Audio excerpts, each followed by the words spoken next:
त्यांनी काय म्हणलं माहितीये का, तुमचं तुम्ही पकडा, आम्ही नाही तुम्हाला वेगळीकडे पकडा, असं आमच्यात पकडू नका असं ते म्हणले इकडे. आणि पहिल्यांदाच आयुष्यात मी गाडी घेऊन गेलो नाही, तर चलत यायची बारी आली. नारायणला जाऊ दे, ज्याचं कोण नसते त्याचं वरचं असते. त्यांच्याकडे पैसे पाणी होती, तिथं ते खात होते, पेत होते, त्यामुळे त्यांनी मग ते असं वेगळं करून टाकलं. आपली पण काय अशीच परिस्थिती राहील का? हातानं पकडलेत मग मी एवढं. ते पाठी काढ पलीकडे सारखं,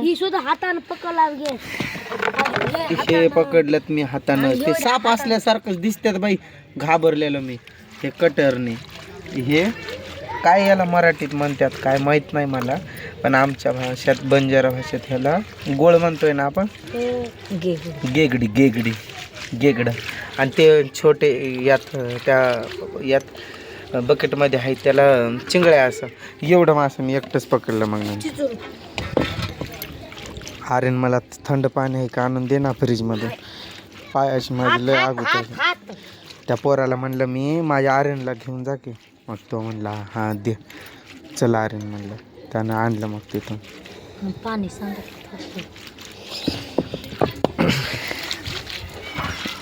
त्रिशाला औषधं पाजले काय? हां सकाळचे पाजले नाही, ताप आलती का तिला? थांब की थोडं आर्यन.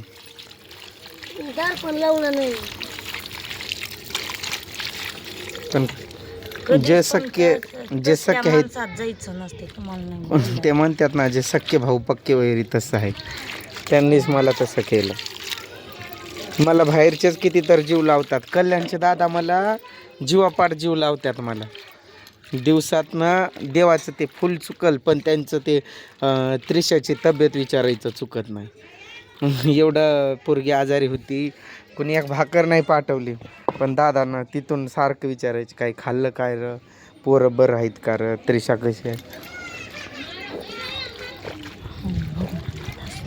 मग पाणी पिय तर मग पहिला. थँक्यू आर्यन. मामले पे पाणी पे. जरा आंघोळ करते कपडे काढून आणि गप आता खाऊन पिऊन झोप. बाबा कुठे गेले पूजा? त्यांना आवडतात ना बारकी माशी, त्यांना बोलवायचं ना. कुठं आहेत ते? ते श्राद्धाला गेलेत काय? म्हशीला पाणी धावलं काय? तरी पण आर्यन सांगतंय की ये ठेवून. पातेलं पण आणलं, पातेलं एक पाटी आहे ना, त्यात टाक ना. हळूहळू हे करत कोणाशी बोलत बसू नका उगस. गोविंद काका म्हणत होते मला, येऊ का तुला घ्यायला? म्हणलं ये.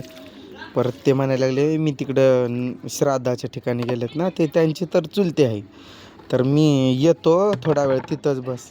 म्हणलं काका तुला मी येतो हळूहळू, जर तुला जमलं तर मग तू ये समोर घ्यायला.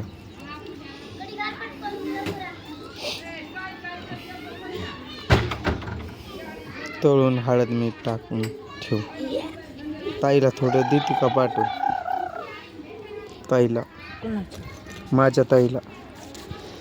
ते तर घरी नाही. कुठं गेली? सावित्रा ताई.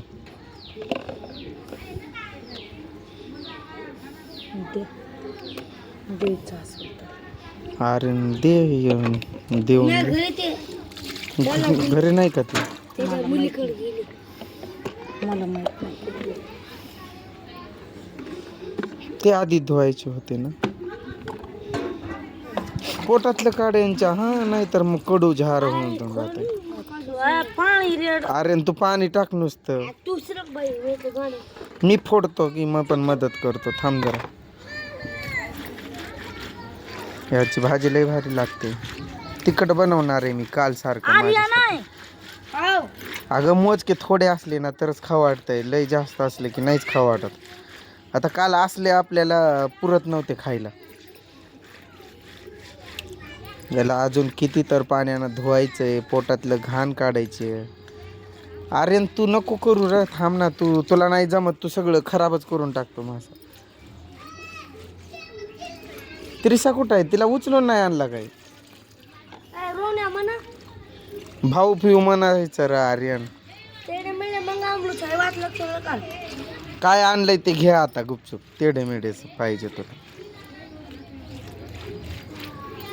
जाऊ त्या ते पोरं टायमाला आले, त्यांनी घेऊन आले पोराला. कोणाचा फोन असू क्या ना समोर बसून आणलं ना तुला. तुला फोन आला तुम्ही कसं आलं तिथून पुन्हा ट्रॅक्टर आलतं इथून, त्यातनं आलं मग. कोणचा ट्रॅक्टर ते होतं की ते आपल्या गावातलं गांधी कोब्या होता कोब्या.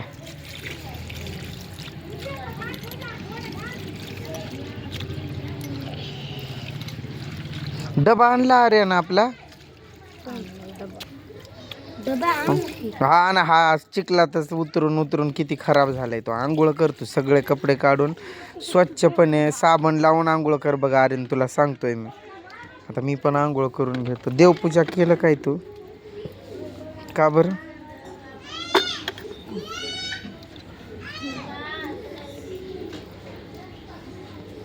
काय बरं म्हणलं काय म्हण इथं बसल्या बसल्या जेवली मी ठेवली.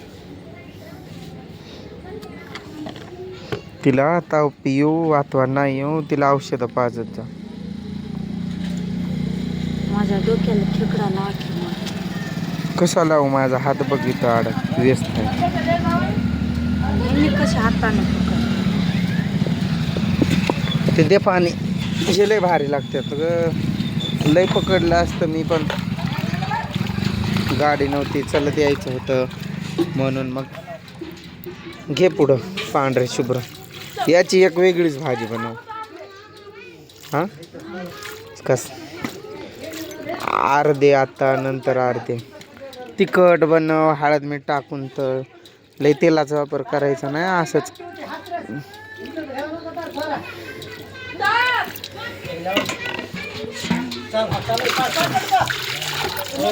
लोकांकडे बघायचं पण नाही ना, काही करायचं पण नाही. आपलं आपलं पटापट उरकून घे.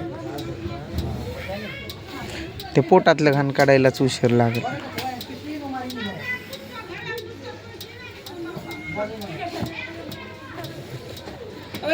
आर्यन कुठं गेलं? त्याला व्हिडिओ टाकाय तर पाठवतो.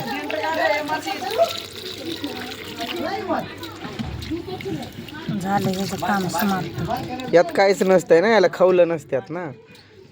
यात पोटातलं पण काढायचं नसतं. कशात ठेवते ते वेगळं ठेव. त्यातलं पोट फोडायचं आहे अजून त्यांचं. ते घे बाहेर. सापच दिसतंय बाई ते वामटे.